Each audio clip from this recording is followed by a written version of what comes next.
तो गाइस आज बात करेंगे हीरो होंडा की। तो गाइस हीरो होंडा आप लोगों ने देखी होगी, जो स्टार्टिंग में जो कि एक ही बाइक आती थी हीरो होंडा, तो कितनी ज़्यादा सेल की जाती थी, बाई की जाती थी। बट ये दोनों कंपनी अलग अलग क्यों हो गई, तो सब कुछ बताएंगे इस वाले वीडियो में। तो वीडियो के एंड तक बने रहना और वीडियो को मिस बिल्कुल भी मत करना। और अगर अच्छा लगे, यूजफुल लगे तो वीडियो को लाइक भी कर देना। तो चलो करते हैं वीडियो को स्टार्ट। तो गाइस आप लोगों को बता दूं, हीरो थी हमारे इंडिया की कंपनी जो कि बृजमोहन लाल मुंजाल की थी, और होंडा थी जापान की कंपनी। तो आप लोगों को बता दूं 1956 में हीरो कंपनी साइकिल बनाती थी, और ये इंडिया की सबसे बेस्ट साइकिल बनाने वाली कंपनी बन गई थी 1975 में। तो गाइस आप लोगों को बता दूं कि हीरो की कंपनी की जो साइकिल्स होती थी वो काफ़ी ज़्यादा सेल की जाती थी, जो कि इंडिया में सबसे ज़्यादा सेल की जाने वाली साइकिल बन चुकी थी। और धीरे धीरे बृजमोहन लाल मुंजाल ने अपनी साइकिल को विदेशों में भी सेल करना शुरू कर दिया, जिसके बाद 1986 में top cycle in the world बन चुकी थी, जो कि हीरो की थी।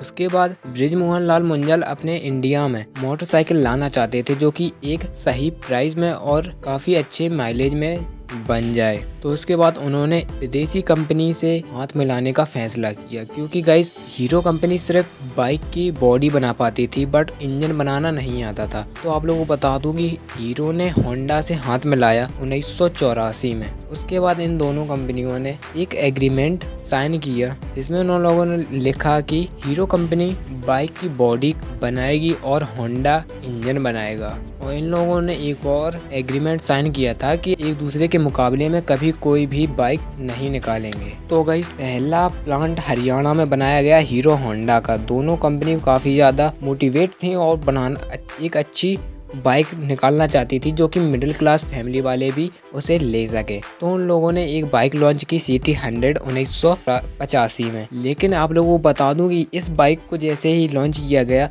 एक तो इसका प्राइस कम था, एक मिडिल क्लास फैमिली वाला इसे ले सकता था, और दूसरा कि इसकी माइलेज बहुत ही ज़्यादा अच्छी थी। तो लोगों ने जब देखा कि उनको स्कूटर का माइलेज अब बाइक में मिल रहा है, तो उन लोगों ने स्कूटर को छोड़ने के बाद बाइक परचेज करनी शुरू कर दी। तो बाइक खरीदने लगे, तो ये CT 100 टॉप मोटरसाइकिल बन चुकी थी, क्योंकि भाई पहली थी और सबसे ज़्यादा सेल भी की जाती थी। तो फिर एक बार जापान करेंसी में उछाल आई, तो इससे बाइक के इंजन के पार्ट काफ़ी महंगे हो गए, क्योंकि जो जापान से आते थे वो उनमें काफ़ी ज़्यादा प्राइस बढ़ने लगा। तो हीरो होंडा को अपनी बाइक उसी दाम निकालने के लिए काफ़ी प्रॉब्लम्स आने लगी। और जब हीरो होंडा का था वो बुरा समय चल ही रहा था, इसी टाइम पर कुछ और कंपनियां इंडिया में आ चुकी थी, जैसे सुजुकी, बजाज, यामाहा, TVS, ये सब भी इंडिया पर आ चुकी थी। बट इन लोगों का फोकस था शहरी जगहों पर, जहाँ पर अमीर लोग रहते थे। तो मिडिल क्लास वाले फैमिली वाले ये बाइक्स परचेज नहीं कर पाते थे। तो जापान करेंसी में उछाल आने के बाद हीरो होंडा को काफ़ी लॉस का सामना भी करना पड़ा। बट 1990 में एक बार फिर से अच्छा टाइम आया और डॉलर का प्राइस थोड़ा कम हो गया, जिससे फिर से हालात अच्छे होने लगे, सुधरने लगे। और कुछ ही साल में हीरो होंडा ने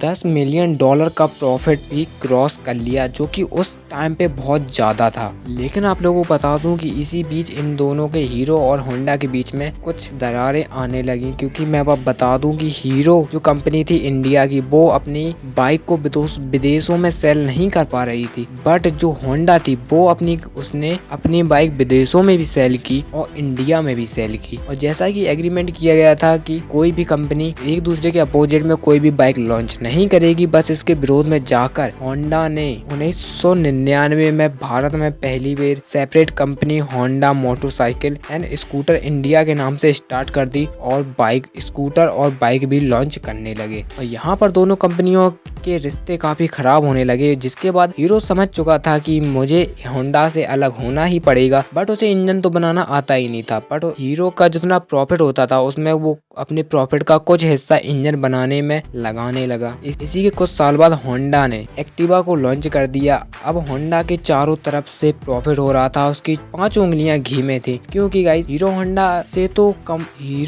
से तो होंडा अपना प्रॉफिट कर ही रहा था, बट उसकी जो एक सेपरेट कंपनी थी वो उससे भी प्रॉफिट कमा रहा था। बट यहाँ पर पर हीरो ने होंडा से अलग होने का फैसला कर लिया। 2010 में दोनों बाइक अलग अलग हो गई, दोनों कंपनियां अलग अलग हो गई, हीरो अलग हो गई, होंडा अलग हो गई। जिसके बाद हीरो ने हीरो मोटोकॉर्प स्टार्ट किया। सबने बोला था कि होंडा के बिना हीरो कुछ नहीं कर सकता, बट गाइस आज आप लोग भी हैं, हम लोग भी यहीं पे हैं। आप लोगों को भी पता होगा कि आज कौन सी बाइक सबसे ज्यादा सेल की जाती है, बाइक की जाती है होंडा की या फिर हीरो की। तो जो लोग भी, तो गाइस आप लोगों के घर में कौन सी बाइक है कमेंट बॉक्स में जरूर बताना। और वीडियो अच्छा लगा तो वीडियो को लाइक कर देना, चैनल को सब्सक्राइब कर देना। मिलते हैं अगली वीडियो में, तब तक के लिए stay safe, take care and bye guys.